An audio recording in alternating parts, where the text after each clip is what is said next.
नमस्कार, मैं पंकज प्रसून। दोस्तों, खालिस्तानियों के दो गुटों के बीच जमकर मारपीट हुई है। कहा यह जा रहा है कि खालिस्तान आंदोलन में फूट पड़ चुका है। ऐसे भी यह आंदोलन कनाडा और ब्रिटेन और अमेरिका जैसे विदेशों में ही चल रहा था। भारत में तो अब इसका कोई अस्तित्व बचा नहीं।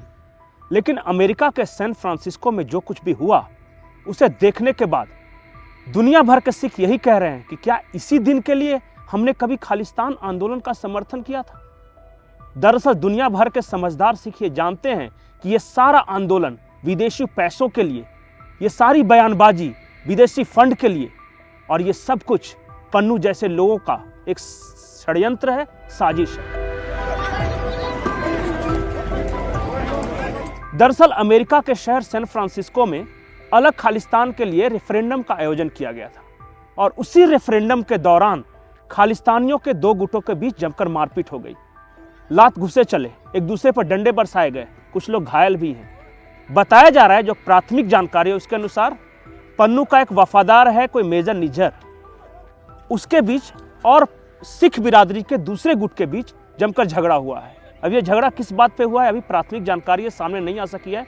लेकिन जिस तरह कैमरे के सामने खालिस्तानियों का दो गुट भिड़ा है, और जिस तरह अमेरिका के सैन फ्रांसिस्को में दिन दहाड़ी ये घटना हुई है, उसके बाद दुनिया भर में बैठे हुए जो सिख बिरादरी है, जो कनाडा में हो, ब्रिटेन में हो, भारत में हो, वो कह रहे हैं कि ये सारा झगड़ा पैसों के लिए है, ये सब कुछ फंड के लिए है, ये फंड के लिए आपस में लड़ रहे हैं, पैसे को लेकर इनके बीच आपस की लड़ाई है।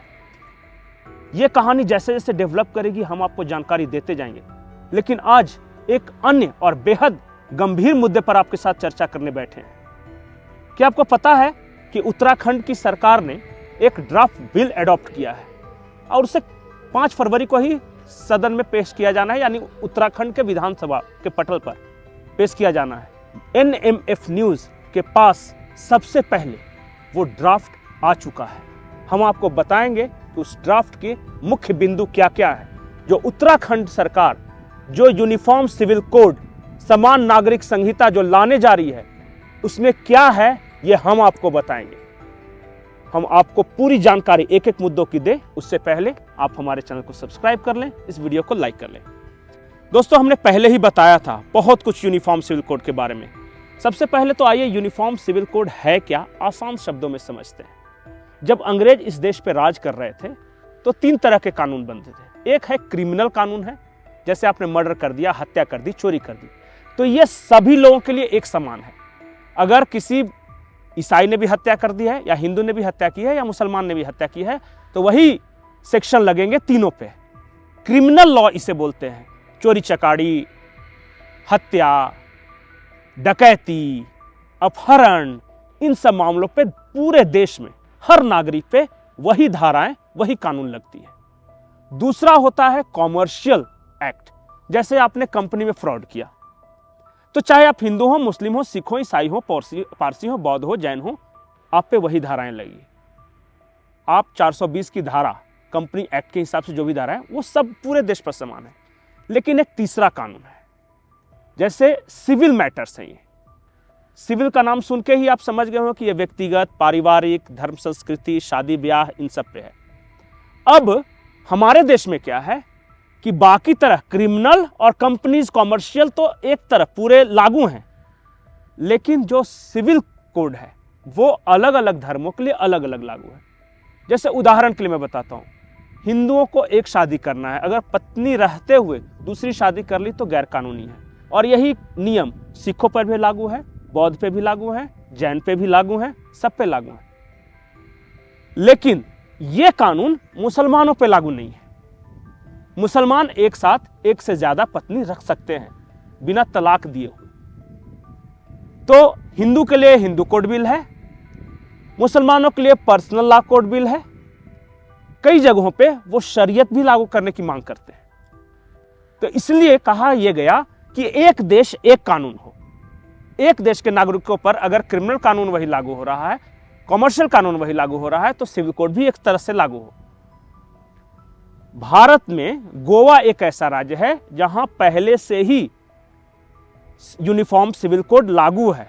आप अगर गोवा के नागरिक हैं तो जो भी नागरिक हो सब एक ही कानून के दायरे में आते हैं। और अंतर क्यों?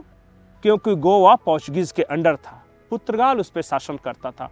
उसने गोवा छोड़ने से पहले ही वहां यूनिफॉर्म सिविल कोड लागू किया गया था, जिसे गोवा कोड बिल कहते हैं, और वो आज भी लागू है। लेकिन बाकी देश में अंग्रेजों का शासन था और अंग्रेज डर गए। उन्होंने जब देश में कानून लागू किया तो क्रिमिनल जस्टिस सिस्टम एक रखा, जो कमर्शियल वो एक रखा, लेकिन जो यूनिफॉर्म सिविल कोड है उसे लागू करने में उन्हें लगा कि कहीं फिर से 1857 जैसा कोई झगड़ा ना हो जाए, और इसी वजह से यूनिफॉर्म सिविल कोड अलग अलग धर्मों के लिए अलग अलग बना के चले गए। अब दिक्कत क्या है कि एक ही देश के दोनों नागरिक, लेकिन दोनों के लिए कानून अलग अलग, और कई बार महिलाओं के खिलाफ, कई बार बच्चों के खिलाफ। तो मूल मुद्दा जो हम आज बता रहे थे कि जो हम लेकर आए हैं कि उत्तराखंड सरकार ने जो यूनिफॉर्म सिविल कोड लागू किया है उसके ड्राफ्ट में मेन क्या बात है। सबसे पहले तो इस अफवाह पे मत जाइए कि शादी की उम्र में बदलाव हुआ है। पहले की तरह ही शादी की उम्र 18 और 21 साल रखी गई है, इसमें कोई परिवर्तन नहीं हो गया। दूसरी बात कि एडॉप्शन में बदलाव किया गया है। एडॉप्शन का अधिकार अब महिलाओं को भी है। पहले मुस्लिम महिलाओं को एडॉप्शन का अधिकार नहीं मिलता था, अब वो भी बच्चा गोद ले सकती है। एडॉप्शन की प्रक्रिया को सरल बनाया गया है, मतलब गोद लेने की प्रक्रिया आसान कर दी गई है। चौथी और महत्वपूर्ण बात, जैसे मैंने पहले बताया था, पॉलीगैमी पर पूरी तरह रोक, यानी बहुविवाह पर पूरी तरह रोक। एक पत्नी के रहते हुए आप दूसरी पत्नी नहीं ला सकते जब तक तलाक नहीं हुआ। आप चाहे हिंदू हो, मुस्लिम हो, सिख हो या ईसाई, ये नहीं कर सकते। इद्दत, हलाला, इस तरह की कुप्रथाओं पर पूरी तरह रोक है। तलाक लेने के लिए हर किसी को कोर्ट का वही प्रोसीजर फॉलो करना पड़ेगा। मुंह जबानी तलाक या 3 तलाक नहीं चलेगा। चौथी बात कि महिलाओं को भी माता पिता की संपत्ति में अधिकार उतना ही होगा जितना पुरुषों को है। तो हिंदुओं में पहले ये था, मुसलमान में नहीं था। अब मुस्लिम बेटियां भी अपने माँ बाप की संपत्ति में हिस्सा मांग सकती है और मिल देना होगा उन्हें। विवाह को लेके, पूजा पाठ को लेके, आप कैसे अपने अल्लाह की इबादत करें, भगवान की पूजा करें, इन सब पे कोई रोक नहीं लगाई गई है। बाकी सब समान है। कुल 118 बिंदु हैं, पढ़ना चाहिए। मोटा मोटी जेंडर जस्टिस के इर्द गिर्द ये पूरा ताना बाना बुना गया है। महिलाओं को ज़्यादा से ज़्यादा अधिकार मिले, फाइनेंशियल मैटर्स में उनको इंडिपेंडेंस मिले, इसी के इर्द गिर्द यूनिफॉर्म सिविल कोड है उत्तराखंड सरकार का। कल पेश होगा, उससे पहले NMF न्यूज़ पर आपने मोटी मोटी बात जान ली है। नमस्कार।